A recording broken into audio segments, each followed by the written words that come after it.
5 मार्च 2021 को देवगुरु बृहस्पति अपना नक्षत्र परिवर्तन कर रहे हैं। इसका आप पर पूरे वर्ष क्या असर पड़ेगा, यह इस वीडियो में मैं आपको बताऊंगा। इस छोटे से मोर पंख से कैसे आप अपनी किसी भी समस्या से इस वर्ष अपना बचाव कर सकते हैं, यह भी वीडियो के अंत में मैं आपको बताऊंगा। तो कृपया वीडियो अंत तक जरूर देखिए।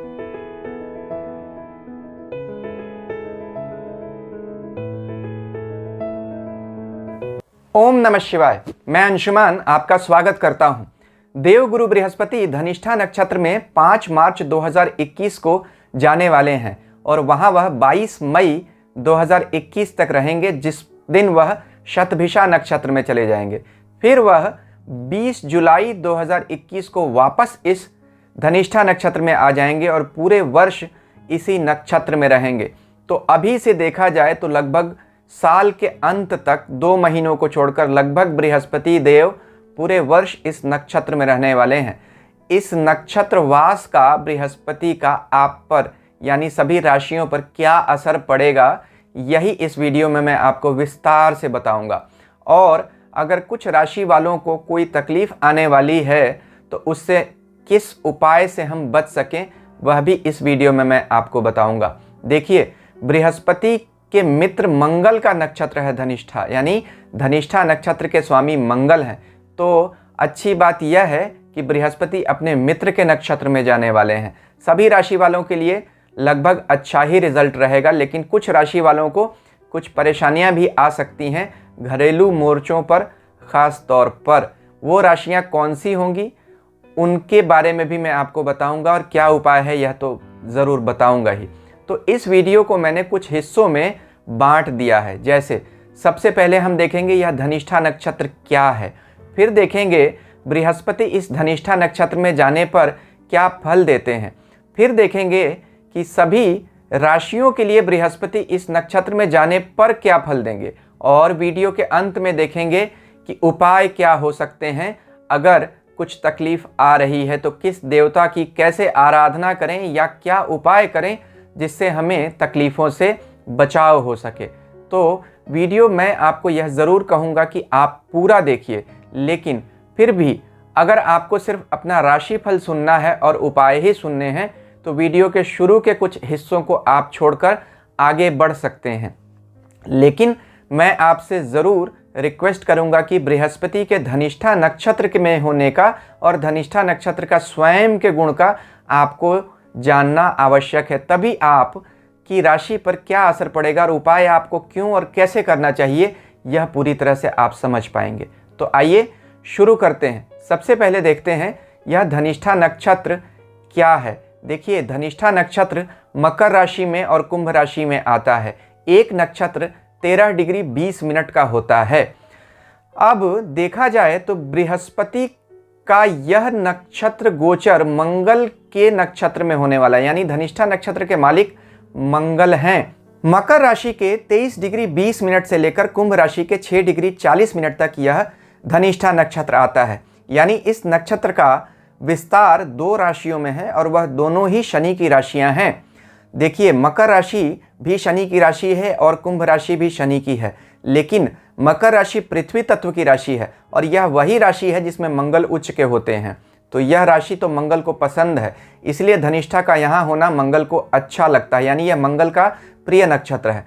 साथ ही यह भी देखिए कि यह कुंभ राशि में भी आता है, धनिष्ठा का आधा हिस्सा। कुंभ वायु तत्व की राशि है, तो कुंभ का मतलब होता है घड़ा। यह आकाश को दिखाता है, यानी फैलाव को दिखाता है। तो यह स्पिरिचुअल राशि है, यानी पृथ्वी तत्व और वायु तत्व पृथ्वी में ग्रहण करने का गुण होता है, इसलिए यह मैटेरियल राशि कही जाती है। मकर राशि दुनिया की राशि है, सांसारिक राशि। वहीं अगर कुंभ राशि की बात की जाए तो उसका स्वामी चूंकि वायु यानी आकाश तत्व है, इसलिए उसमें फैलाव का गुण है, वह बांटने में यकीन रखता है, इसलिए यह स्पिरिचुअल साइन है, यानी आध्यात्मिकता की राशि। तो यह नक्षत्र आधा मटेरियल है और आधा स्पिरिचुअल है, यानी आधा सांसारिक है और आधा दैवीय गुणों से भरा हुआ है। यह इस नक्षत्र को बहुत ही खास बनाता है। देखिए, बहुत कम नक्षत्र ऐसे होते हैं जो बहुत ही शुभ माने जाते हैं, उनमें यह नक्षत्र बहुत ही अच्छा और शुभ माना जाता है। वैसे देखिए, तो सभी नक्षत्र अच्छे ही हैं। ऐसा तो नहीं कहा जा सकता कोई नक्षत्र अच्छा नहीं है, लेकिन कुछ नक्षत्रों में तामसिक गुण ज़्यादा होते हैं, जैसे भरणी नक्षत्र। लेकिन धनिष्ठा अच्छा नक्षत्र है। अब धनिष्ठा का मतलब क्या है? देखिए, धनिष्ठा दो शब्दों से मिलकर बना है, धन प्लस अष्ट, यानी धन और 8। अब 8 नंबर देखिए तो शनि का नंबर है, इसलिए इस नक्षत्र पर शनि का प्रभाव मंगल के साथ साथ बहुत ज़्यादा है।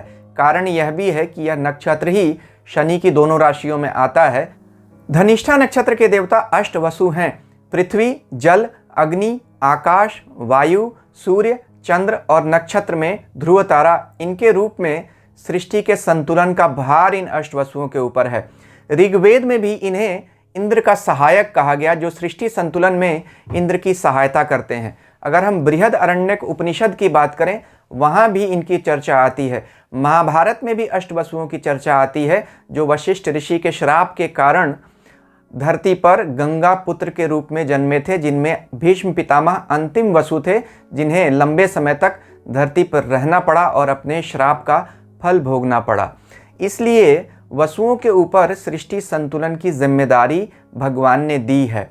अब देखिए, इसी कारण धरती का एक नाम वसुधा भी है, जो वसु को धारण करती है। वसु का एक मतलब और होता है प्रकाश की किरण। वसु का मतलब बसना भी होता है, जो हमारे अंदर बसा है, यानी पंच तत्वों के रूप में जो हमारा शरीर है, जो शरीर के अंदर बसते हैं, उन्हें वसु कहते हैं। हिंदी का शब्द जो बसो है, वह इसी वसु का अपभ्रंश है। अब धनिष्ठा की बात करें तो धनिष्ठा दो शब्दों से और बना हुआ दिखता है, ध और निष्ठा। ध यानी धारण करना और निष्ठा यानी कमिटमेंट।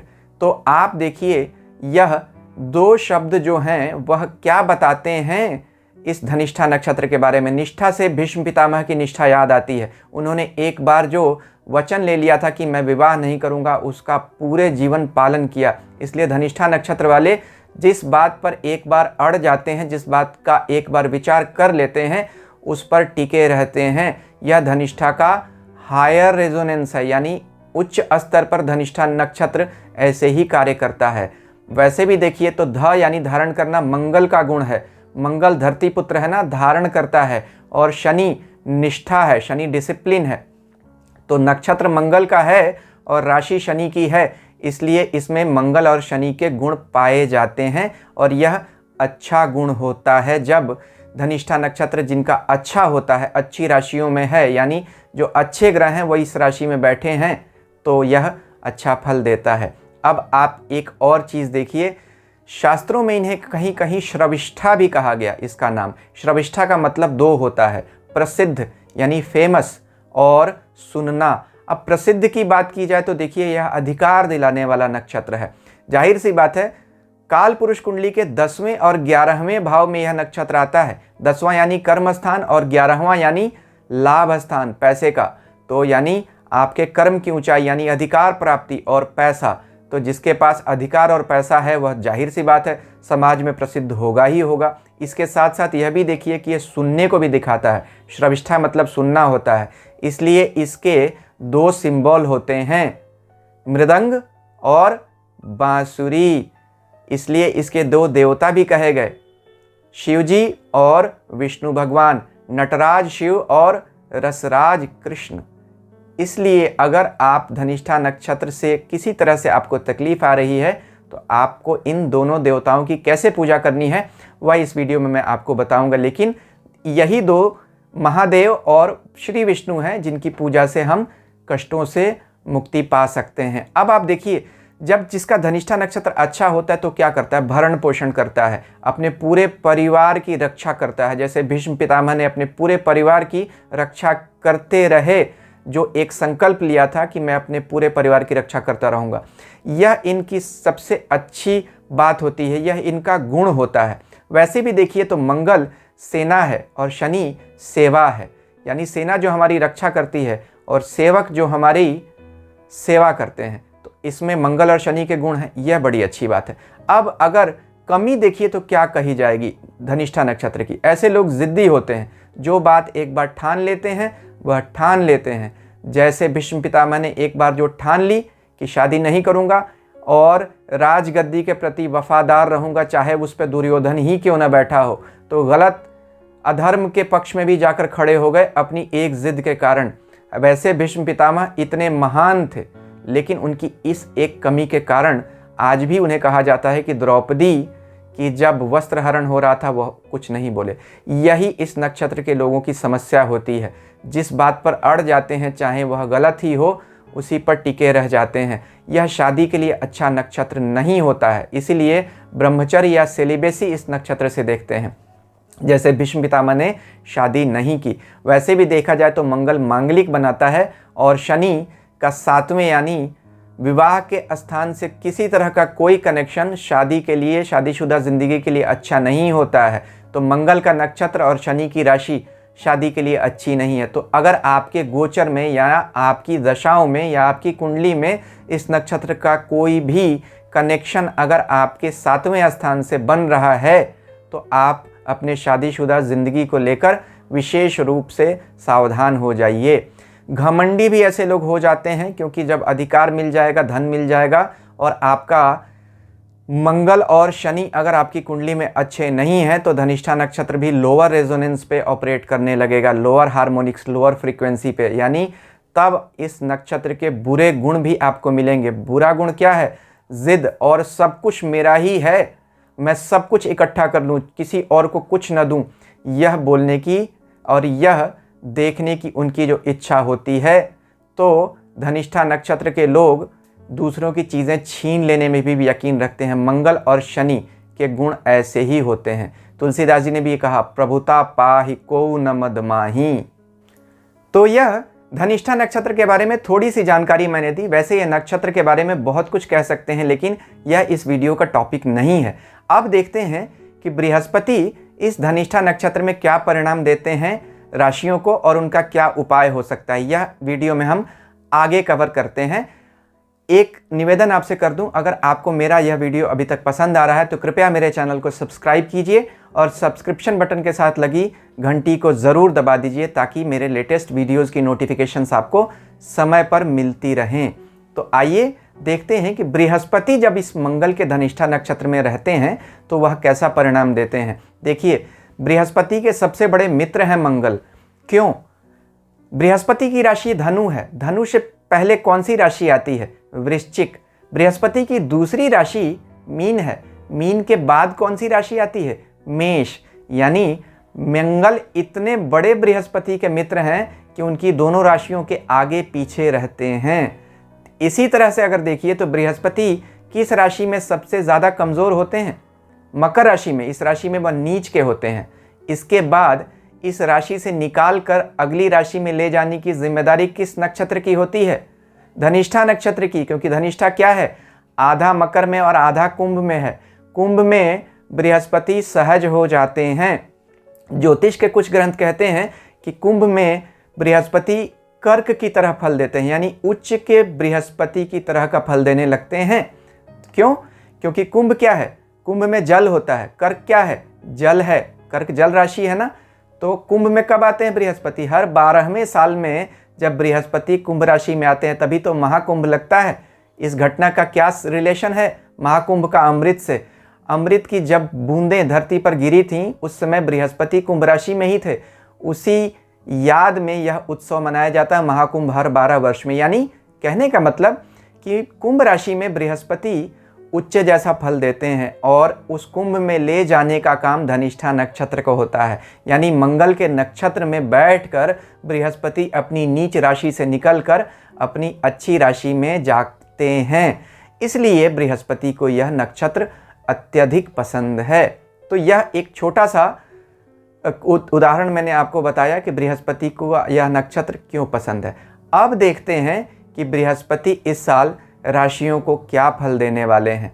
इस वीडियो में मैं आपको मेष राशि से लेकर कन्या राशि यानी पहली 6 राशियों का राशिफल बताऊंगा, और दूसरा वीडियो में मैं आपको तुला राशि से लेकर मीन राशि का फल बताऊंगा। वह वीडियो मैं इस वीडियो के अंत में दे दूंगा, एंड स्क्रीन पर, आप उसको ज़रूर देख लीजिए। और उपाय इस वीडियो के अंत में मेष से लेकर कन्या जो 6 राशियां हैं उन लोगों का उपाय क्या होगा, कॉमन उपाय है यह इस वीडियो के अंत में मैं आपको बता दूंगा। तो आइए मेष राशि से शुरू करते हैं। मेष राशि वाले लोगों के लिए बृहस्पति का यह नक्षत्र परिवर्तन तो बहुत ही अच्छा होने वाला है। देखिए, मेष राशि के लिए बृहस्पति उन्हीं के राशि के स्वामी के नक्षत्र में जाने वाले हैं और बृहस्पति यहाँ आपके भाग्य के स्वामी हैं। तो भाग्य का एक तरह से संबंध आपकी राशि से जुड़ गया और 5 मार्च से बृहस्पति जब इस नक्षत्र में चले जाएंगे तो मेष राशि वालों के लिए समय और बेहतर होता चला जाएगा। उसके बाद 5 अप्रैल 2021 को बृहस्पति जब कुंभ राशि में चले जाएंगे तो धनिष्ठा नक्षत्र में अगली राशि कुंभ ही आती है, जो मेष राशि वाले लोगों के लिए उनके लाभ स्थान की राशि बनती है। तो बृहस्पति का यह नक्षत्र गोचर मेष राशि वाले लोगों के लिए काम धंधे में बहुत बड़ी उछाल लेकर आने वाला है। पैसे कमाने के भी बहुत सारे नए नए रास्ते खुलने वाले हैं। जो लोग भी धर्म का काम करते हैं, ज्योतिष से जुड़ा हुआ काम करते हैं, किसी कंपनी में सीनियर पोजीशंस पे हैं, एकेडमिक्स में है यानी टीचिंग प्रोफेशन में है, कंसल्टेंसी देते हैं, एडवाइजरी के काम में है, फाइनेंस एंड बैंकिंग सेक्टर से जुड़े हुए लोग हैं, उनके लिए तो यह समय बहुत ही ज़्यादा अच्छा होने वाला है। यानी मेष राशि के जो व्यक्ति यह काम करते हैं उनके लिए समय विशेष रूप से अच्छा होने वाला है। वैसे सभी मेष राशि वाले लोगों के लिए अच्छा है, लेकिन जो मेष राशि के लोग ये कामों से जुड़े हुए हैं उनके लिए समय तो बहुत ज़्यादा अच्छा है। तो पैसे कमाने और नौकरी में तरक्की इस साल होती हुई आपकी दिख रही है। मेष राशि वाले लोगों के लिए तो मैं यह कहूँगा कि बहुत बहुत बधाई। वृष राशि वाले लोगों के लिए बृहस्पति का यह नक्षत्र गोचर मिले जुले फल लेकर आएगा। देखिए, वृष के स्वामी शुक्र हैं और मंगल और बृहस्पति दोनों ही शुक्र के मित्र तो नहीं हैं। वृष राशि के लिए मंगल उनके 12वें और 7वें भाव के स्वामी बनते हैं, यानी व्यय स्थान, विदेश स्थान और पत्नी और व्यापार स्थान के स्वामी बनते हैं। ऐसे में बृहस्पति का इसी राशि के नक्षत्र से गोचर करना यह दिखाता है कि अगर कोई लोग विदेश से जुड़ा हुआ काम करते हैं तो उनके व्यापार के लिए तो अच्छा है। कोई अगर विदेश जाकर बसना चाहते हैं उनके लिए अच्छा है, लेकिन जो लोग इन कामों से जुड़े हुए नहीं हैं फिर उनके खर्चे बढ़ेंगे और घर में जीवन साथी से कुछ तनाव भी बढ़ सकता है। यह स्थिति पूरे साल लगभग आपको किसी न किसी रूप में सामने आती रहेगी। खर्चे बढ़ जाएंगे, आपको बीमारियों पर भी खर्चे करने पड़ सकते हैं, लेकिन फिर भी जून जुलाई के बाद स्थितियों में राहत आपको मिलनी शुरू होगी ज़रूर। लेकिन वृष राशि के लिए यह अच्छा है कि अगर आप कहीं व्यापार करना चाहते हैं और अगर अपने बिजनेस का एक्सपेंशन करना चाहते हैं तो उन व्यापारियों के लिए अच्छा है। वैसे भी वृष और तुला व्यापार की राशियां होती हैं और बृहस्पति धन के स्वामी हैं। धन के स्वामी का आपके कर्म स्थान से गोचर करना यह दिखाता है कि 5 अप्रैल के बाद आपको धन लाभ होने वाला है। तो खर्चे तो आपके बढ़ेंगे लेकिन पैसा भी आता रहेगा। जीवन साथी के स्वास्थ्य और आपसी मतभेद से आपको तकलीफ हो सकती है, इसी बात का विशेष ध्यान रखना पड़ेगा। मिथुन राशि वाले लोगों के लिए बृहस्पति का यह नक्षत्र गोचर उन्हें सिर्फ एक ही फायदा देने वाला है, आपकी इनकम बढ़ जाएगी, लेकिन इसके अलावा आपको ज़िंदगी में हर मोर्चे पर समस्या बढ़ने वाली है इस साल। देखिए, मिथुन के स्वामी बुध हैं और बुध न तो मंगल को अपना मित्र मानते हैं न ही बृहस्पति को, तो यह नक्षत्र गोचर बुध को बहुत पसंद नहीं आने वाला है। हाँ, यह बात ज़रूर है कि बुध यानी मंगल मिथुन राशि के लिए उनके आय स्थान के स्वामी हैं और बृहस्पति भी ऐसे में आपके 9वें भाव से गोचर करने लगेंगे, तो आय के साधनों में आपकी बढ़ोतरी तो हो जाएगी, यानी पैसे बढ़ जाएंगे, प्रमोशन भी हो जाएगी। जो लोग व्यापार करते हैं उनका भी व्यापार बढ़ेगा, लेकिन 6ठे भाव के भी स्वामी बनते हैं यहाँ मंगल मिथुन राशि वाले लोगों को। रोग, शत्रु, कर्जा, अपोजिशन, भीतरघात, यह परेशानियां आपको आने वाली हैं। तो पैसे तो आपके आते रहेंगे लेकिन कर्जे भी साथ साथ बढ़ते रहेंगे, साथ साथ बीमारियों पर भी खर्च करते रहना पड़ेगा। तो एक ही लाभ यहाँ है कि कुछ पैसे आएंगे जो आपको सुकून देते रहेंगे, बट इस साल अपोजिशन आपको पूरे साल लोगों का झेलना पड़ेगा। वर्क प्लेस पे ख़ास तौर पर जो लोग नौकरी करते हैं उन्हें अपने काम करने की जगह यानी नौकरी की जगह पर किसी तरह के षड्यंत्र से बचकर रहना पड़ेगा। अभी इस वर्ष कोई उन्हें इसमें रिलीफ मिलती हुई नहीं दिख रही है। हाँ, अप्रैल से लेकर मई जून तक इसमें कुछ लाभ आपको ज़रूर रहेगा, लेकिन उसके बाद फिर सितंबर अक्टूबर में यह परेशानी आपकी दोबारा आ जाएगी। तो मिथुन राशि वाले सावधान होकर ही यह चलने का साल है। कर्क राशि वाले लोगों को बृहस्पति का गोचर अच्छा रिजल्ट देने वाला है। देखिए, कर्क राशि के लिए बृहस्पति भी उनकी राशि स्वामी चंद्रमा के मित्र हैं और मंगल भी मित्र हैं। और मंगल कर्क राशि वाले लोगों के लिए उनके 5वें यानी विद्या स्थान, संतान स्थान और 10वें यानी कर्म स्थान के स्वामी बनते हैं। तो ऐसे में बृहस्पति का इन दोनों स्वामियों के नक्षत्र से गोचर करना यह दिखाता है कि आपको विद्या में लाभ होगा और आपको संतान से संतुष्टि मिलेगी। पुत्र जन्म भी हो सकता है या यूं कहें संतान जन्म भी हो सकता है। और काम में भी आपको कुछ लाभ ज़रूर मिलेगा, यानी किसी तरह की पदोन्नति भी होती हुई दिख रही है।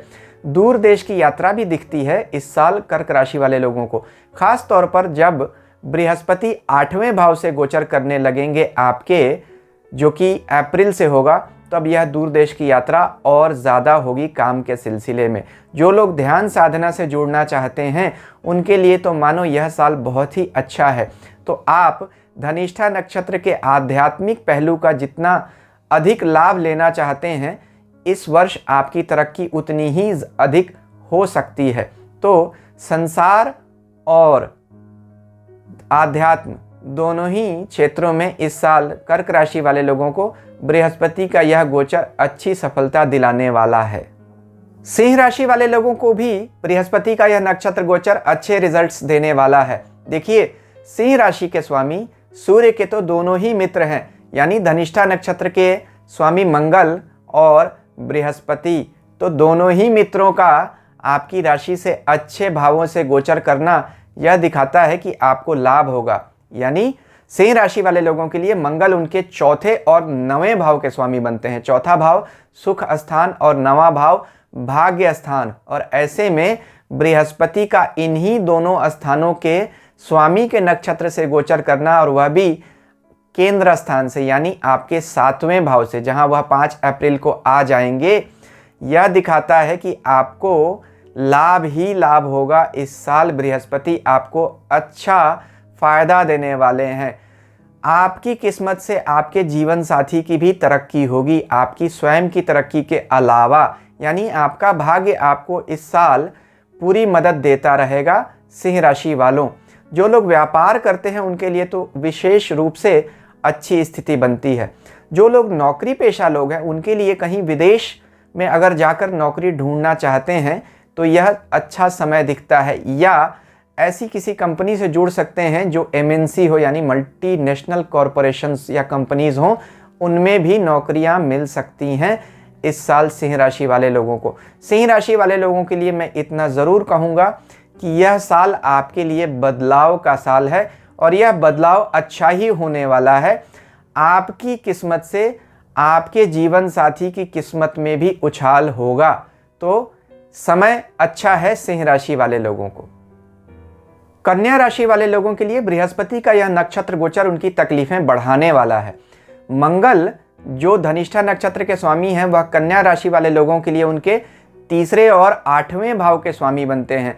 अष्टमेश यानी 8वें भाव का स्वामी कुंडली का सबसे खराब घर माना जाता है, इसलिए अष्टमेश के नक्षत्र से बृहस्पति का गोचर, और बृहस्पति स्वयं भी कन्या राशि वाले लोगों के लिए उनके 6ठे भाव से गोचर करने वाले हैं अप्रैल से। 6ठा भाव यानी रोग शत्रु ऋण का, वहां से बृहस्पति का गोचर करना इन चीज़ों की वृद्धि कर देता है। तो एक तो अष्टमेश के नक्षत्र में बृहस्पति का होना और उस बृहस्पति का आपके 6ठे भाव से गोचर करना, यानी तकलीफ़ों अपोजिशन के भाव से गोचर करना, यहाँ यह दिखता है कि बड़ी बड़ी समस्याएं इस साल आपको अचानक सामने आकर खड़ी हो जाएंगी। वीडियो के अंत में जो मैं उपाय अभी देने वाला हूँ, इन्हें आप ज़रूर कीजिएगा। तकलीफ़ें किस तरह की आ सकती हैं? वर्क प्लेस पे यानी नौकरी की जगह पे आपको अचानक षड्यंत्र हो जाएंगे, अचानक आपके खिलाफ लोग खड़े हो जाएंगे और साजिशें करेंगे। इससे आपको इस साल दो चार होना ही पड़ेगा। कोई अप्रिय स्थिति ज़रूर पैदा होगी, ट्रांसफ़र हो सकता है या नौकरी में डिमोशन भी हो सकता है। ऐसी परिस्थितियां आपकी बन सकती हैं। संतान को लेकर भी चिंता बनी रहेगी, लेकिन घबराइए नहीं। ऐसी बात नहीं है कि सिर्फ समस्या ही आएगी। जो लोग विदेश से जुड़ा हुआ कोई काम करते हैं या जो लोग केयर गिविंग के काम में हैं, जैसे डॉक्टर्स हो गए, नर्सेज हो गए, या जो लोग लिटिगेशन का ही काम करते हैं जैसे वकील हो गए, जो लोग टीचिंग के प्रोफेशन से जुड़े हुए हैं, उन्हें तकलीफ़ें तो ज़रूर आएंगी, लेकिन इस गोचर का कुछ धन लाभ उन्हें ज़रूर होता रहेगा। तो समस्या तो बढ़ेगी इस साल कन्या राशि वाले लोगों के लिए। इसलिए अब मैं जो आपको आगे उपाय बताने वाला हूं वह ज़रूर कीजिए। अब यह उपाय जो मैं आपको बताने वाला हूं मेष राशि से लेकर कन्या राशि तक के लोगों के लिए, यह उपाय मैं दो स्तर पर बताऊंगा। देखिए, एक हो गया साधना का स्तर, दूसरा हो गया पूजा का स्तर। साधना का स्तर मतलब क्या? बहुत सारे लोग हैं जो मंत्र जाप करना पसंद करते हैं या योग प्राणायाम करने के इच्छुक होते हैं, उनके लिए पहले मैं बता देता हूं। फिर जो यह नहीं करना चाहते हैं वह सिर्फ पूजा करें, किसकी और कैसे वह बता दूंगा। तो आइए पहले साधना के स्तर पर बात करते हैं। देखिए, धनिष्ठा नक्षत्र मंगल का नक्षत्र है। मंगल कुंडलिनी शक्ति के सबसे नीचे के पहले चक्र यानी मूलाधार चक्र को डिनोट करता है। यहाँ का बीज मंत्र है लम। यानी अगर आपको कभी तकलीफ हो तो आप ध्यान करके यहाँ पर लम का जाप कर सकते हैं और मूलाधार चक्र को आप एक्टिवेट करके या उसकी साधना करके इस तकलीफ से आप बच सकते हैं। मूलाधार चक्र का सीधे संबंध आपके आज्ञा चक्र से भी है। तो इस जगह पर ध्यान देने से आपकी तकलीफ़ें कम होंगी। मूलाधार चक्र हमारी इच्छाओं को दिखाता है, तो इच्छाओं यानी पावर और लस्ट इनको दिखाता है। तो इससे जुड़ी हुई जब आपको तकलीफ आती है तो आपका मूलाधार चक्र इम्बैलेंस माना जाता है। यानी आपके अंदर बहुत ज़्यादा इच्छाओं का होना, अतृप्त इच्छाओं का होना और किसी भी तरीके से उनकी पूर्ति न होना और बेचैनी का रहना, यह मूलाधार चक्र की गड़बड़ी को दिखाता है। तो ऐसी स्थिति में आपको अपने मन को शांत करने के लिए और इस चक्र को बैलेंस करने के लिए इस चक्र पर ध्यान देना चाहिए। लेकिन यहाँ मैं यह ज़रूर बता दूं कि बहुत गहरी योग साधना तो किसी गुरु के निर्देशन में ही करनी चाहिए। फिर भी अगर आप बैठकर इस पर थोड़ा भी ध्यान देंगे तो आपको धनिष्ठा नक्षत्र से जुड़ी हुई समस्याओं में कमी आएगी। अब मैं आपको बताता हूँ कि पूजा कैसे करें। देखिए, धनिष्ठा के दो देवता कहे गए। पहले, चूंकि यह मंगल का नक्षत्र और शनि की राशि में आने वाला है नक्षत्र, इसलिए मंगल और शनि दोनों के देवता महाकाल हैं यानी शिवजी। तो इसलिए इस नक्षत्र के देवता शिवजी की हमें उपासना करनी चाहिए। कैसे? शमी का पौधा जो है, शमी के पौधे के फूल या इसकी पत्तियां शिवजी को या हनुमान जी को या भैरव जी को चढ़ानी चाहिए। देखिए, शमी अग्नि तत्व प्रधान वृक्ष है, इसलिए इसके फूल भी लाल रंग के होते हैं। इसमें मंगल और शनि का वास माना जाता है, इसीलिए शनि को भी यह शमी वृक्ष बहुत पसंद होता है। तो आप चाहें तो शमी वृक्ष अपने घर के बाहर भी लगा सकते हैं। ध्यान रखिए, जब आप घर से बाहर निकलें तो आपके दाहिनी तरफ शमी वृक्ष आना चाहिए। तो यह एक उपाय हुआ कि आप शनि और मंगल की शांति करने के लिए आप शिव जी की इस शमी वृक्ष के फूल और पत्ती से पूजा कर सकते हैं मंगलवार या शनिवार के दिन। दूसरा, इसके देवता भगवान कृष्ण भी माने जाते हैं या वासुदेव, क्योंकि वसु नक्षत्र है ना। धनिष्ठा नक्षत्र के देवता कौन है? इसके प्रेजाइडिंग डिएटीज कौन है? वसु, अष्ट वसु। तो वसु के स्वामी कौन है? वासुदेव, वासुदेव कृष्ण। तो यह मोर पंख आप बृहस्पतिवार के दिन भगवान श्री कृष्ण को अर्पित कर सकते हैं। चाहे वह शमी के पत्र और पुष्प अर्पित करने हो शिव जी को, चाहे यह मोर पंख अर्पित करना हो भगवान वासुदेव श्री कृष्ण को। यह ध्यान रखिए कि अगर आपको ज्योतिष की थोड़ी जानकारी है तो आप इसे किस दिन करेंगे तो इसका ज़्यादा असर मिलेगा। यह आप तब करें जब आपका चंद्रमा धनिष्ठा नक्षत्र से ही गोचर कर रहा हो, या जिस ग्रह की आपकी दशा चल रही है वह धनिष्ठा नक्षत्र से गोचर कर रहा हो। यह आपको पंचांग देखकर पता चल जाएगा। अगर आपको देखना नहीं आता है और आपको इसकी जानकारी नहीं है तो जैसा मैंने आपको बताया, मंगलवार और शनिवार को शमी के पौधे का पत्ता और फूल चढ़ा दीजिए और बृहस्पतिवार को मोरपंख चढ़ा दीजिए। इससे भी आपका काम हो जाएगा। तो यह बड़े अच्छे उपाय हैं और इन उपायों को अनुभव किया गया कि इन उपायों से लाभ ज़रूर होता है। तो अगर आपको मेरा चैनल पसंद आ रहा है तो कृपया इसे ज़रूर सब्सक्राइब कीजिए। अब देखिए, आपको स्क्रीन पर दिखाई दे रहा होगा तुला राशि से लेकर मीन राशि तक इस बृहस्पति के नक्षत्र परिवर्तन का क्या असर पड़ने वाला है। तो वह बाकी राशि वाले इस वीडियो को ज़रूर देख लें। ईश्वर हम सबका कल्याण करें। शांति हो।